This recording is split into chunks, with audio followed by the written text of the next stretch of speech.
I personally think real estate agents need to treat being a real estate as a job. Because as soon as it becomes a 9 to 5, these are my income producing activities. These are the things I need to get done Monday through Friday.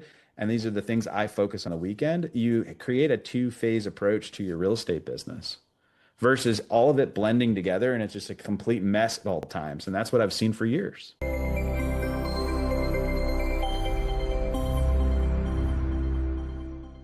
Well, hello, everyone, and welcome to another episode of the Adventures of a Real Estate Broker with Daniel Berger.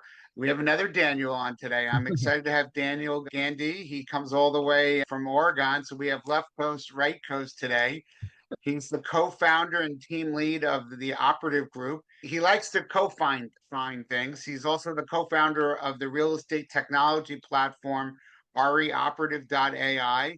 He's been involved in a ton of brokerage from operations, home building, asset manager. He's an active investor. He's the owner of Days on Marketing.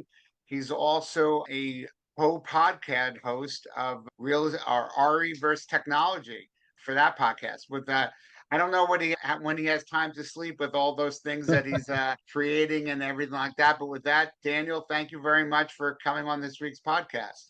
Thanks for having me. Really appreciate it. So you what you might also appreciate is a non-tech guy like me having a tech guy like you, and you're going to be like, how did that even happen? So I think we're good in the sense that we can bounce things off of each other because I kind of go the opposite way. But and so I think that might be interesting of how we do that. So you're also under the Real platform, which is interesting because Real is purchasing Remax, and so it's interesting because who knows what that's going to do, right? Are they going to function separately, whatever? And it is kind of interesting, right? When Real being the newer company, the tech company, the newer company buys the grandpa basically. Yeah. And people are like, oh, what does that mean for you? I'm like, I don't know. All I can tell you is I'm a franchisee, right? I'm the broker owner. I said three things can happen. It's going to be better and I'm going to love it. It's going to be the same and it's not going to matter, or it's going to suck and I'll stop doing it. Right. So, like in life, right, there's always choices that to be made. Real estate changes so much. And you certainly know that with technology, I don't know what the future is going to bring. I only can block and tackle, dot my I's now, cross my T's, and do the things that can make me successful today. We're trying to plan for the going forward, but none of us really know what's going to happen, you know, later this year, next year, whatever.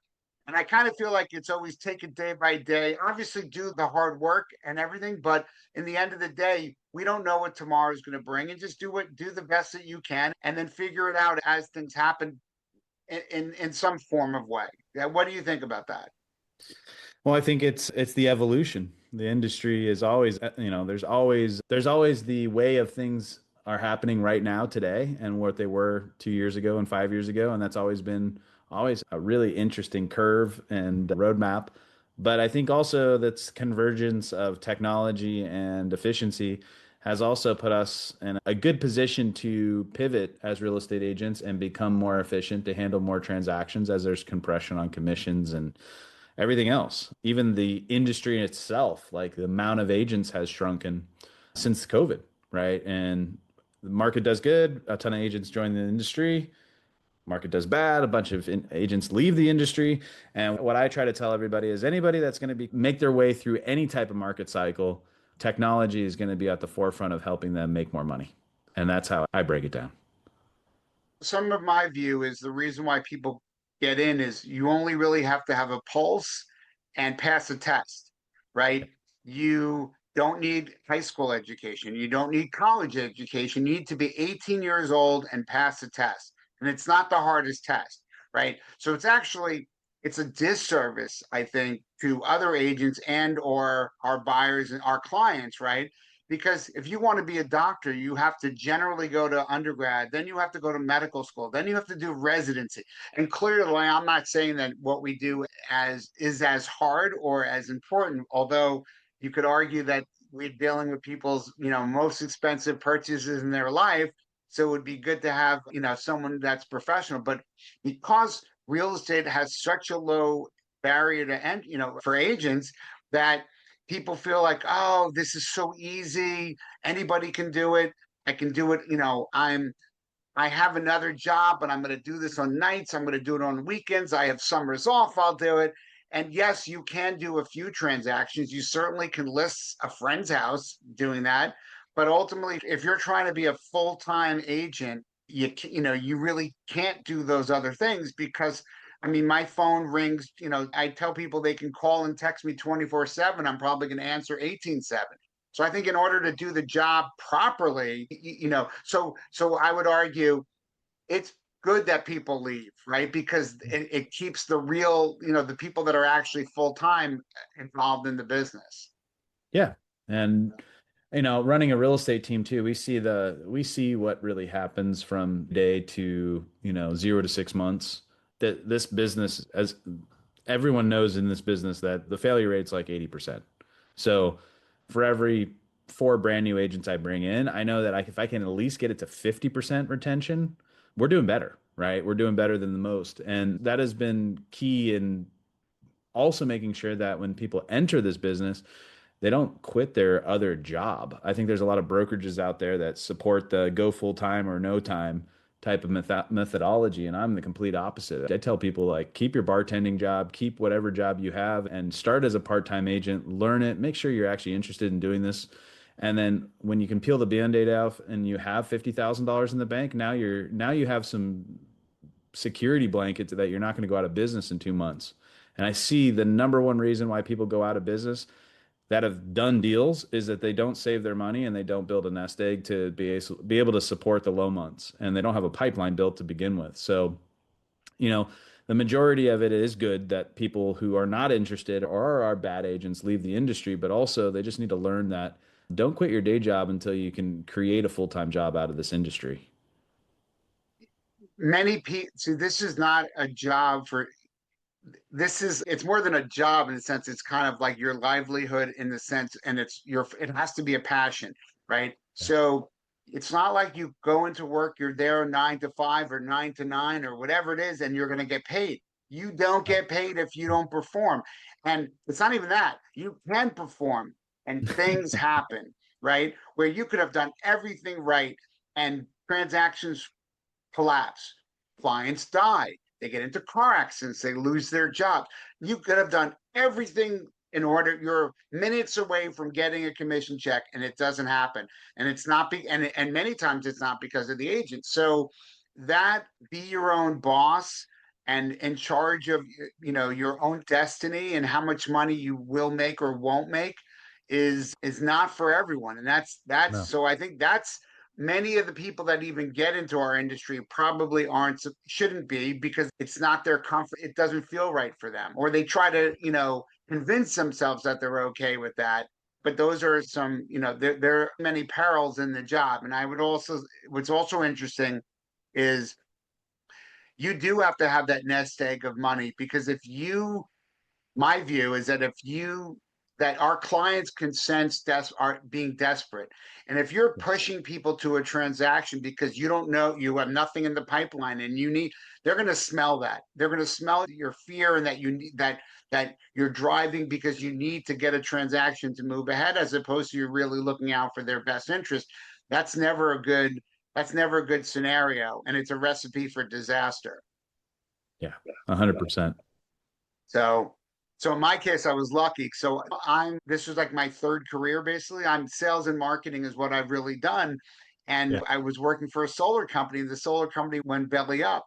And, my wife was, what am I going to do when I grow older? And so she's like, you should be a real estate agent. So I do credit my wife for doing that. And also I credit my wife because it made it easier for me, where it didn't matter. Like the rent was, well, our mortgage was still being paid and the kids' school was being, so as a team, we were able to make sure that, and then I was just being able to take it from there and not have the fear of when my next closing was, but yet keep getting closings. Last year, I did 55 transactions for $40 million of business, Great. and without a plan, Yeah. basically. I don't keep budgets, which is, a lot of people are like, how do you not have a budget? I go, I don't know if my client's going to move or die. or, but so I don't budget for that, or I don't say that I had X amount of deals last year. I want 12% more this year or whatever.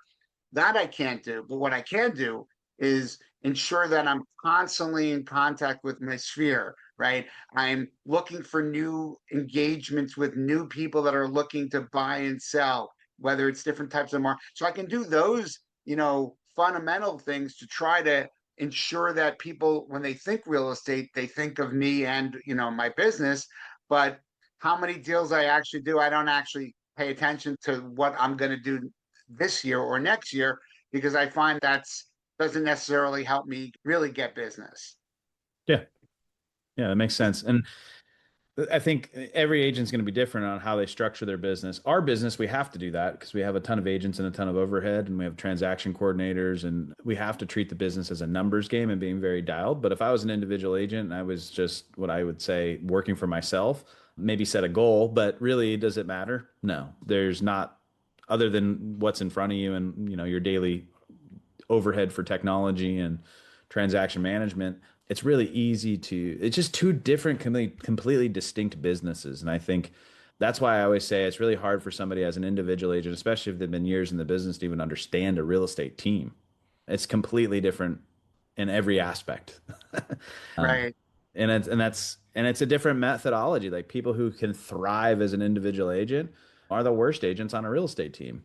And I have other agents that are really good and have been individual agents and ran their own business and come back to a team and just take off, right? It's a completely different DNA. So it's always unique, it's always interesting, and there's old school, new school mentality as well in terms of what works and what doesn't. Yeah. So what's interesting is, so for me, I kind of like immediately I started my own. I was in it for like less than a year and a half, and and then Remax said, "Oh, we're looking for people to open their brokerages." So I did it like I actually did it sooner than you're supposed to do it, Yeah. because the number of meetings that I've had, my company meetings, is zero in 10 years, zero, because I don't have meetings. I don't like meetings, right? So that doesn't mean that my agents so I don't really have teams either. I basically have everyone's an independent broker, but I help everyone. And we have components of a team where, I might get a listing and I might work with somebody, or I might have a referral. It's like, you guys do this together. So we do help each other, but everyone's kind of independent. Yeah. It's also, you'll laugh, is that, so if I did 40 million in sales last year, my company did 90 million, no transaction coordinators, nobody to put the signs in the lawn. I put the signs in we each put our own signs in the lawn. And because at some point, you talk about scale. So it's a different model, right? Because Yeah. clearly, if you're running a team and you're trying to scale for the sake of scaling, because then you get efficiencies, and, there's a point like where, yeah, if I did 55, if I want to do 300, I couldn't do 300, but I don't necessarily need to do 300, because 55 and 40 million is enough, right? So it really depends on, what you're trying to do. And I feel that sometimes the more you talked about overheads is really dangerous thing, right? Because those are fixed costs that you can't change. And so you have to make sure that you have the revenue to be able to pay all of those expenses. It's just a different way of thinking about it. So, so for you, you know, you're building teams, you have the team. What's your philosophy on, the types of people that you want, and how, building teams works better than just building individuals? Yeah, and to kind of preface this is like I've worked with all different types of agents when I was in the marketing side. So when I ran an IDX website company out of the Silicon Valley, we had clients that were, domestic partnerships, we had individual agents, they had teams. And what I really, in that 7 years of building a pretty successful business with like billions of dollars of listings promoted and all of that, I realized really quickly that like the number one question I used to ask people is, when are you planning on retiring? Like that was the first question I put in the demos. And people would come to those demos and be like, why is that the first question? And I would say, I'm not telling you how to run your business, but if you're going to outmarket everybody and generate more leads than everybody, there's going to become a point where you're going to start referring these leads to other people. You can't handle, once you get to 55 to 60 to 70, I'd say 75 deals, maybe there's a couple freaks out there that want to do 100 deals themselves. It becomes life is not even sustainable at that point. I think I did 60 deals 2 years ago, and I was like, I'm never going to do 60 deals again. It's absurd. And the reason for that retirement question is that what I realize is that if I could build a real estate team that within 5 to 10 years puts me in a spot where I could choose to do 1 to 2 deals and still make the exact same amount of income or more, yes, it's a different type of headache, but I'd rather have an agent calling me headache versus a client calling me headache. And the client calling me a headache comes with risk. It comes with risk of getting sued. It comes with risk of them not respecting your hours. When your agents know that, hey, I'm not going to answer your call after 8 o'clock, your clients don't do that. So there was more putting the business in a box and being able to work on other businesses that create reoccurring revenue. So that was the reason why I built a team. Other people build the team because of their ego or they want, to be the number one team in their state. That's never what I tried to do. I said, hey, I want to build a team so that if I wake up on a Saturday, I'll never do an open house ever again, and I'll make more than money than I did as an individual agent. So that's my why, but also the struggle that I see. I saw a lot of agents, whether they were 20 years in the business or 10 years in the business, that just like we're on the hamster wheel and never could stop. And that bled into vacations and that bled into personal time. And it's still going to deal with that in some capacity. But that's where the convergence of technology comes in. Like, that's why I started building Reoperative AI, because my background was like, hey, how can I outsource as much possible of the busy work and also remove as much payroll as I can? And if I can do that, I can operate like yourself, which is like more lean, more one level, and also be able to run a real estate team and be able to supply that income and generate enough leads.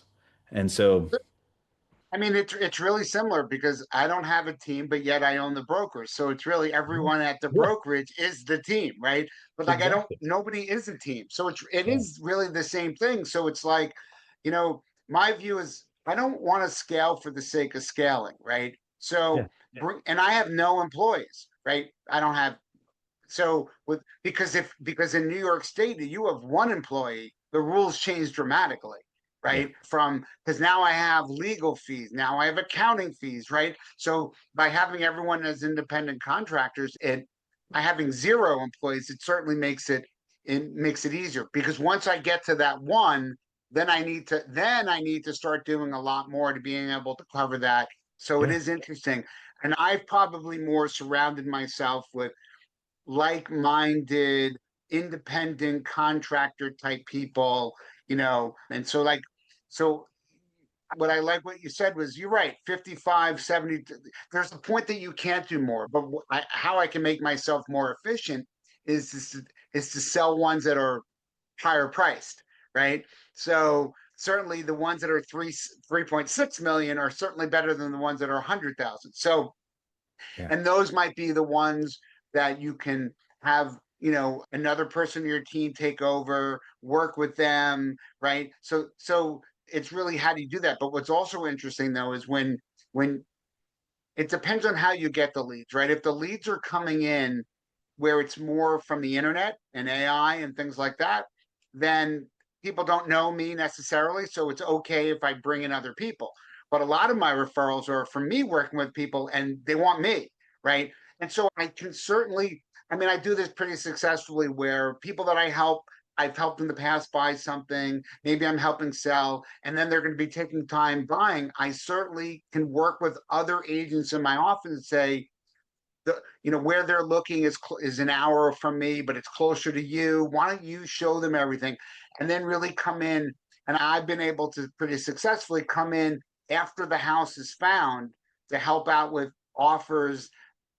How do you do inspections, getting to the closing, structure that knowing the agents on the other side, getting the deal, and then when problems start happening with appraisals, whatever, really making sure that I'm the captain or the coach that way to getting it done. Because you're right, you can't if you're going to be doing a bunch of clients, showing takes time, right? Listings are a little easier, right? Because listings, there's it's more phone work. It does you're not necessarily driving around on listings. So it is kind of kind of awesome. And I do like that I'm able to do that. And so you're certainly right about that. So my question is that moving more to the AI. So I do ask clients a lot, how did you hear of me? And they're like, oh, we looked at Zillow, we looked at this, we saw your reviews, that's great. But really, a lot of it now is they ask their telephone, who's the best real estate agent in Westchester County, in White Plains? And I'm lucky that my name happens to appear on those. And I'm doing everything that I can to market in the AI world. So Yeah. my family's like, why are you spending $700 a month marketing on AI when people are already getting you this way? I go, because I want them to always get me that way. Right. Yeah. And so my view is AI is just really Google searches on steroids. Yeah. So, but how are you leveraging AI? Now, what do you see it's going to happen, for your own business as well as for, the people that you coach, mentor, and your brokerage? Yeah. I would start by saying that like we have adapted on we were one of the fastest growing real estate teams in Oregon because we adapted with technology quickly. Because of the tech background that I had, like property search sites, running multiple IDX websites, utilizing ChatGPT Pro and Claude and everything. We were doing everything that everybody else was doing. But what we realized about the real estate agent really quickly is that the real estate agent is good at selling houses, good at negotiating, good at building relationships. Should they be a master of AI? No. Should they be wasting hours trying to, Claude code a brand new website? No, because if they don't understand SEO and they don't understand how to drive traffic to it, you build a website, that's great. You used AI to do it, but you have nobody coming to it. So what I realized really quickly is that if we could create a product and build a system, a platform that somebody could plug into, hand their transaction coordinator a seat, hand their marketing manager a seat, hand their listing manager a seat, and say, hey, first, number one target market is teams. How do we plug into a team into an AI operating system and not rely on giving a ChatGPT login to every agent on our team, and then they're doing Wild West shit that it has no actual like income producing activity or efficiency.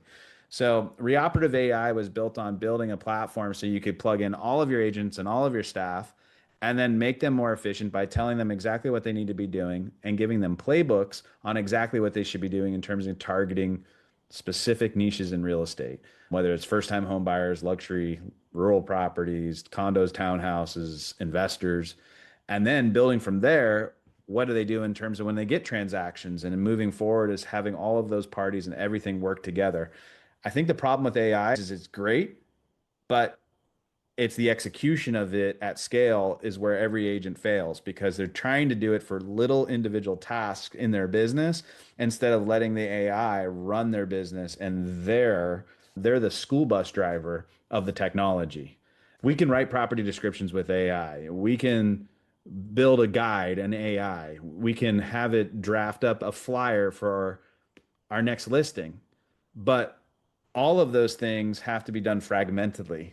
And I think that has been the biggest reason why Reoperative AI was built because we wanted to essentially code and build a one login, one space, and then start to eliminate a lot of the tech stack that they were paying for, whether it was a calendar app for scheduling appointments, whether it was a triple line dialer, if they're doing prospecting, whether it was a skip tracing service, a direct mail automation. The only thing we weren't trying to replace is their CRM because we knew that technology was either at your brokerage level where you're giving it to them as part of their desk fee. We're not going to change that. They're already paying for it. But could we be the add-on or the supercharger to their CRM and their life as a real estate agent to make them more efficient instead of them going to 4-hour seminars and courses trying to figure out how to do one or two features on ChatGPT or Claude over the next 6 months? Implementation of ideas is a problem in our industry. They pay to go to seminars, they pay for coaching, they pay for some marketing workshop, they write down a bunch of notes and they throw it on their desk and then they get busy with 3 or 4 deals and then they never implement half of it or even 1/4 of it. So how do we take all of those ideas and all of those things that are changing at like a super lightning speed and then just plug them in and say, hey, this is how you operate your transactions. This is how you operate your listings. This is how you operate your marketing. This is how you operate prospecting. This is how you operate in building a pipeline of business. And then when somebody raises their hand, it goes into your CRM. And that's really what we're building here. Not because we wanted to sell something at scale, it's because we needed it for our own business. We have 24 agents. And what I saw was fragmentation. I'd call an agent for a one-on-one coaching call and they'd be like, "Oh, I'm working on this." Oh, next person, "Hey, I got this thing I'm building for a flyer for my open house and I'm going to put in a piece of plastic." "Oh, look at this website I'm building." And none of it had any real SEO, SEM. None of it had any real ad dollar behind it, what I call fuel in the marketing business. It was all a great idea. It all displayed and perfect, but now you have no traffic to come to it, or you have no efficient way of doing it. So we tried to end the world of fragmentation by creating technology and cutting the learning curve by 1/10. That's what we're building right now at scale. And I think that allows teams are going to have to go through some revitalization of their operations and systems, but it allows more control for a broker owner like yourself or a team leader like me to log in and be like, what's my transaction team doing? What's my marketing team working on? What are my agents doing? And the number one problem we're trying to solve with technology is one thing. When they wake up in the morning, they don't live and die by their calendar. That's it. That's what I realized as an operations manager running one of the top teams in America and California is you tell them what to do, you teach them how to do it, and then when you go to hold them accountable, the number one thing they can't do is follow a calendar. Be consistent. So what happens is the pipeline gets drier and drier, and then next thing you know, they blame it all on you, or they move brokerages and change, real estate owners, and it's your fault that they couldn't follow a calendar and they didn't know what to do. So what we did is just dumb it down and say, hey, every day you're going to log in. Here's your top priorities of leads you need to follow up with. That's CRM. It's been there for years. But here's everything else as a real estate agent that you should be doing, what we used to call our weekly marketing plan or your daily marketing plan. What do we hear from Mike Ferry or Buffini or any of these people? You need to have 20 connections, 20 real estate conversations. That's it. That's what they would teach for years. And then you talk to other people and they say, you need a prospect for 2 hours between 8 and 10 a.m. That's the macro level coaching that they're giving at scale. And I say that's not enough. Like a real estate agent, in order to be successful in this current business, has to be omni focused. They need a prospect, they need a direct mail market, they need to do open houses, they need a social media market, they need to build YouTube and get content out, they need to have SEM, SEO, and they need to pay for lead generation and invest back into their own business. But it all starts about what they're doing on Monday at 10 a.m. and how they finish the week at Friday at 5 p.m. And that's the problem. No brokerage, no team, no anybody is teaching that weekly marketing plan and then putting that into their calendar and saying, hey, can I hold you accountable to these activities? And I'm not saying that every agent and every team, every broker, every individual agent out there is going to follow that. But I can tell you guys this, if you want to get to 500,000 in GCI in a not high price market, that's the only way to do it. So, so for me listening, so I mean, I actually, you do make sense. Well, the only thing that does make sense is you said what you do from Monday to Friday, because I feel that it's really Monday through Monday, right? Like, it's every day. So it's opening up every single day. And all the things that you talked about, you know, I actually don't really have a CRM. Actually, my CRM is my head and my telephone, right? And I do have, I mean, I know the clients that I have, and I've done other things like I wrote a book this year, The Adventures of a Real Estate Broker, and I did a book launch, right? I did a book launch with a barbecue for 150 of my clients. Come to my house. We fed people. We had bartenders. So it's keeping my clients top of mind and interacting with them, newsletter. I always do something around Thanksgiving, like, a blanket, a pie, or always thanking clients for working with me and continually sending me referrals, as opposed to like just trying to, bombard them with stuff. But Yeah. but it is important though that you have to do things so your phone rings, right? So your phone rings, and then so I live and die. I don't really have CRM at all, but I do have my calendar, right? And so that basically, I open up the day and I'm like, oh, I have a podcast today. Okay, I have an appraisal. I have a listing appointment. I have pay, right. So it's everything's controlled by that. That's the central location, which I think is important. Everything that you said is great. What you also need though is to have somebody, the person on the other end has to be bought in on it, right? And want to be successful more than you want them to be successful.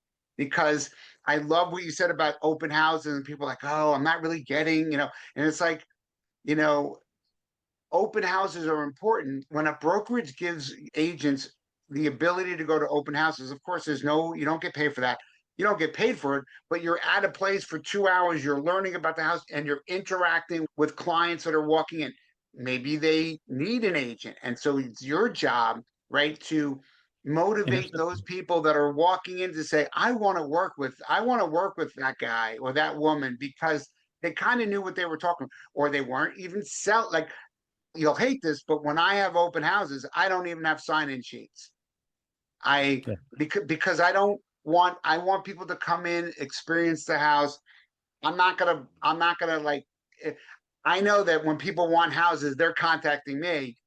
And that's also me. And I also know that people do contact me after and say, I like how you ran the open house. You didn't really attack me. You let me walk through the house.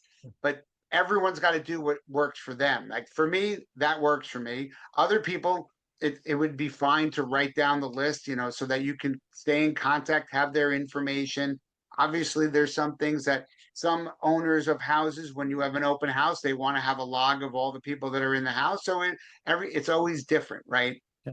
But the biggest thing I've seen for the people that I've coached is they need to feel it and want to be successful more than I want them to be successful. That's Yeah. I was going to say that like that the underlying problem in the industry is that no matter if they tell you that they want to be more successful, are they going to be? Well, that's Right. because right. That's any We industry. touched on that before, right? There people aren't really in the commission world. You also I like before that you talked about planning.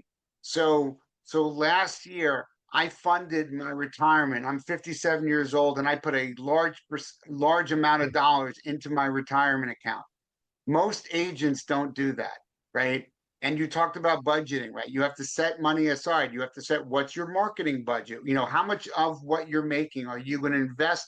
And that's why, like, I don't mind paying for AI because I'm investing my monies today for the future, right? And I feel that, again, if I'm spending, $600, it's $7,200 a year or whatever it is, I only have to get like one, right? If I get one person, then that investment Yeah. has a positive return on investment.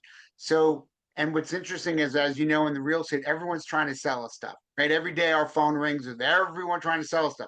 So you kind of have to be careful and not go to what that shiny new thing is. But you do have to test some of those things because some of those things turn into, but you just want to make sure that you do it, you test it, and then if it makes sense, you continue with it. But that's a struggle, right? In our world, there's all new technology of this is how you're going to be able to do your job, or you can add a bot, and the bot can start talking to people. So that's where technology, I think, is bad, right? Where you talked about using technology to remove the unproductive parts of our job. Well, talking to clients is not an unproductive part. It's the most important part. So, but there's certainly things that are being done that is more technical and you're not really interfacing with a client. So it's using technology would make sense. Where do you find that using technology helps agents and teams the most?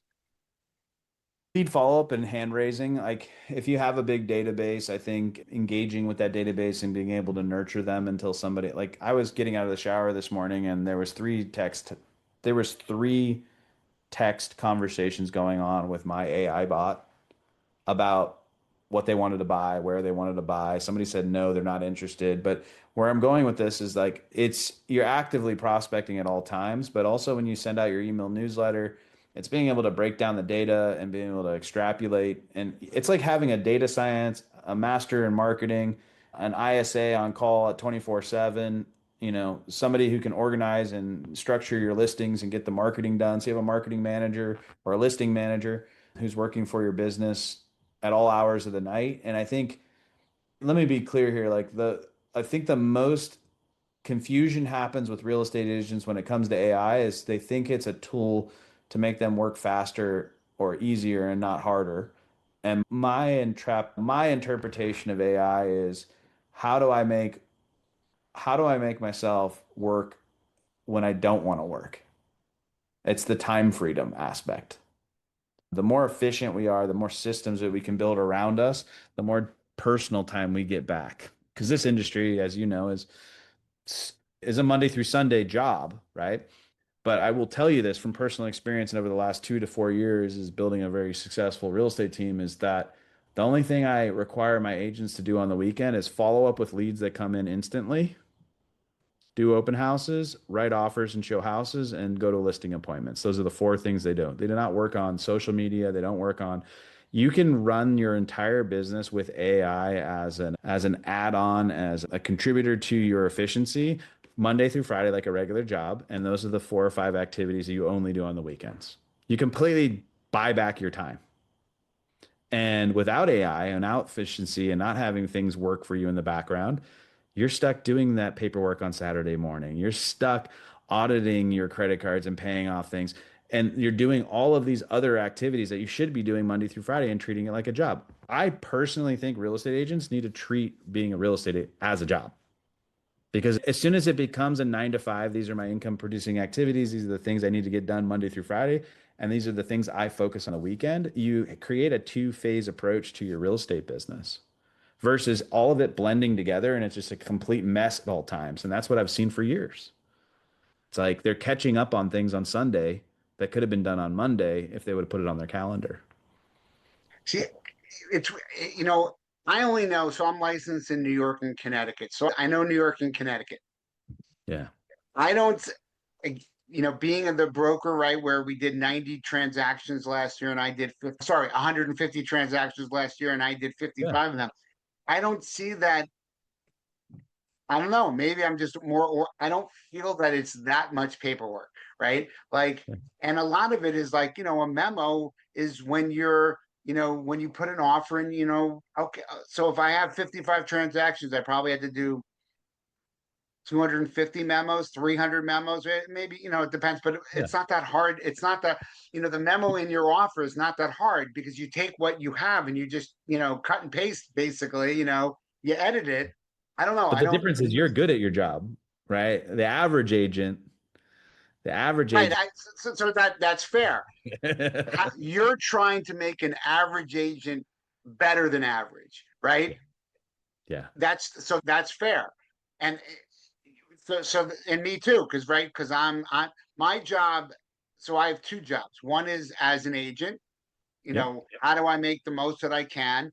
And then how do I also mentor Yeah. the other independent agents that are in my office? And how do I do invest $12,000 a month in lead generation, right? So Yeah. my job is to fill their pipeline. That is what I try. So my first job as the broker is to fill their pipeline and then make sure that obviously as the broker I have to oversee it to make sure that everyone's following the rules and laws and all that other stuff. And then how do I help them grow their business so that they can be full-time productive agents? Those are the two things that I see. And but without doing with zero meetings and certainly having my phone ring and I don't have a problem with that. So but it is interesting. And so for me, I don't want a bot talking to people, but I also don't want that now because I feel that bots are still obviously bots, but that's now. And then Yeah. there's going to be a time, I don't know if it's 6 months, a year, 3 years, 5 years, where that not only will people might not be able to tell the difference, they might prefer the bot than me. They're, Yeah. right?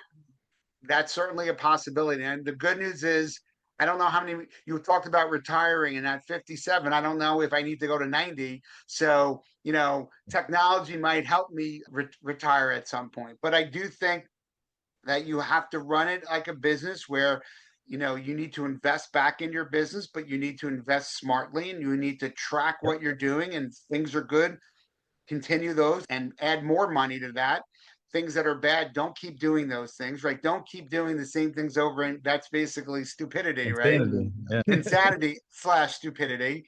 But also, when the times are good, Yeah. don't spend all that money, right?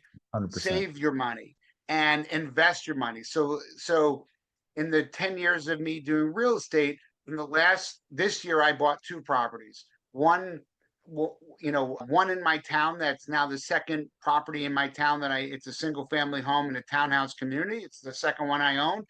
And then I also saw that one of my clients was so smart and like he knows and so I'm like learning from my client, which I think is good for me. Yeah. And but I'm making him a better buyer working with him. But I said we bid on a firehouse in Beacon, New York, which is basically it's a kind of a cool, trendy area. It's upstate Soho a little bit, like Yeah. artisans and things like that. And we basically bought a firehouse from the city of Beacon, and we're doing like an event space. We have a tenant downstairs, and we're going to do four rental units in the building. And so working with a client, seeing how smart he is allows me to, I'm like, do you want an investor? He's like, I didn't think about it, but sure. So now I'm learning more about that with a client, right? So it's really skin in the game. But those are things, and I know that you're an active investor as well, which is, you know, when you're in this business and you see things that make sense, right? It's good because you're also letting our clients know that I'm not just telling you to invest your money. I'm also investing my money in this because I like the market. I understand the business, so I can help educate you as to similar things. So, Yeah. how much are how much time are you focused now on, you're obviously building the business, you have your podcast, but, what's your real estate investing strategy and what are you doing currently? Yeah, I invest out of state and I have investments in our current state. And it's not that I wouldn't continue to buy investments in our state, but the majority of my business is investors. So I try to focus on them first. If I find a deal, it pencils, it makes sense. I typically farm it out to one of my investors and they keep coming back. And what I kind of learned in all of this is to not shit in my own backyard. And I'm not saying that as an agent, you shouldn't buy a rental here and there and that's not what I'm trying to say. But if you're continually building this massive real estate portfolio right where you live, investors start to figure out that you don't have their number Right, on. you're competing against them, and also you're putting all your eggs in the same basket as well, Yeah. So what right? we do, we run a three LLCs in two different states. So we have an out-of-state investment arm that's doing buy and hold, and we have an out of state investment arm that's doing value add and fix and flip. And we've been doing that for years. And then back home here, it's just basically maintaining. We have two mobile home parks and several other investment properties and some commercial space. But the majority of our time here it's like becoming a commercial broker in some sense, because that's where I started, is being able to service our investors and find them deals. So I'm the marketing machine for distressed properties. I'm the person who's scouring the MLS and giving them a list of every property over 90 days or 180 days on market. We're trying to be their marketing team so that they use us both on acquisition and sale, but also bridge the gap of creating relationships that have loyalty. And I think that's the number one thing I can tell any real estate agent out there. I do a lot of coaching for agents that want to work with investors. It's one of my niches. And what I try to tell everybody is if you don't find investors and clients that have loyalty or loyalty within some reason, you will essentially just run yourself ragged and they will go on to the next agent or they'll work with 10 agents in the same market. The flip side there is that because I find so many deals, I have those same types of investors trying to come to me to get into my ecosystem. And so I used to be a big wholesaler back in the day before wholesaling got cool. And I used to tell everybody the person who has the most deals is the person who can make all the decisions and hire the people they want to work with. And that's been really our philosophy from day one. I typically get 3 to 5 calls a week from investors between Portland and Southern Oregon saying, "Hey, I heard you're the person that has deals and let me know if you got one." Do you think I'm ever going to reach out to that person? No. Like I got my VIP 5, 10, 15, 20 people that I work Right. with. They better give you a few properties to sell first before you're like that you let them in. So Yeah. So that's certainly, you will, and even I noticed this, that I'm now up to 10, 15, 20 deals with people that I bought in Zillow 10 years ago, right? Yeah. For like a small transaction, because ultimately that's, you just want, and I actually, what's interesting is, so I spend $12,000 a month on Zillow. Love Zillow. We get those are generally buyers that come in. And guess what? A buyer today is a seller tomorrow. And I would take any size lead. It didn't matter because that has been built my business. I don't take any of those leads anymore. All of those new leads that are coming in, I hand off to people in my company because I'm trying to help grow their business. I don't Yep. need to, because my database, I can't really call it a CRM because it's not, but my system of people, my past clients, funds fuels my go forward strategy. So that was how I built the business, and so that's what I'm trying to do potentially to help, you know, newer agents and people that want to make this a career as well. So, but I love what you're doing. We've been at this for 45 minutes. We could do this all day. This would be a seminar. We could have real estate university. You both and I, you could be the dean. I'll be the assistant dean, and we'd have a lot of fun. But real estate is there's so much to it. It allows. I think it is a career that really allows people to be themselves and to think out of the box. And people that are looking, I would say that you should try to put yourself in the situation that you can use your own expertise. And while people do think that, oh, I can make my own hours, that just means that you're always available. But you can use your own brain and think about things and put deals together differently and work with the people that help make them money, that they're going to keep coming back to you. So it's kind of a cool thing. And I love that you've co-founded in so many different ventures, because as an operations guy, you just you probably can't even sleep at night because you're thinking, like you said, in the shower, like you can't even take the shower yourself in the morning because like your brain's thinking like, I got to do this, we can do this, I need to create that. So that Yeah. is cool, that it's a very entrepreneurial industry. Yeah, I appreciate you having me on. If anybody wants to get a hold of me on Instagram, Oregon Real Estate Expert, pretty easy to find, Oregon Real Estate Expert. Anybody wants to take a look at the tech we're doing, it's RE for real estate, reoperative.ai. That we're basically, this is month like 5 or 6. I'm building that platform out, and I'm using the same exact technology that I'm offering out to people to try on my own business. I am the test rat, and I am the one that's working out the bugs and doing the things that you need to do. And I think there's been a lot of massive success in that type of model, kind of built by agents for agents versus built by a marketing company to sell in multiple industries. So Exactly. Well, I appreciate that, and hopefully, yes, people will do that. So the way that you can is you should make this required reading. The Adventures of a Real Estate Broker. It's $10 on Amazon. So love it. get your agents to read about it. It's about crazy stories that have happened along the way and how maybe people can think outside the box. So, Love that. but it's, you know what, it's a fun business, and you're crushing it out there. I'm trying to keep up with you. So luckily there's this 4,000 miles in between us, so we're good, and we're good for now. But We'll I be working at the appreciate. same company or soon, so don't worry. Exactly. So, Daniel, thank you very much for coming on, and I appreciate that. And yes, people can reach out to Daniel via the best agent in Oregon. So, and all that. So, everyone, thank you for listening in. It's Daniel Berger with the Adventures of a Real Estate Broker. Until next time, thank you very much for listening in. Thanks again. If today's stories opened your eyes, wait till you see what's next. Hit the video on screen to join the next adventure with Daniel Berger.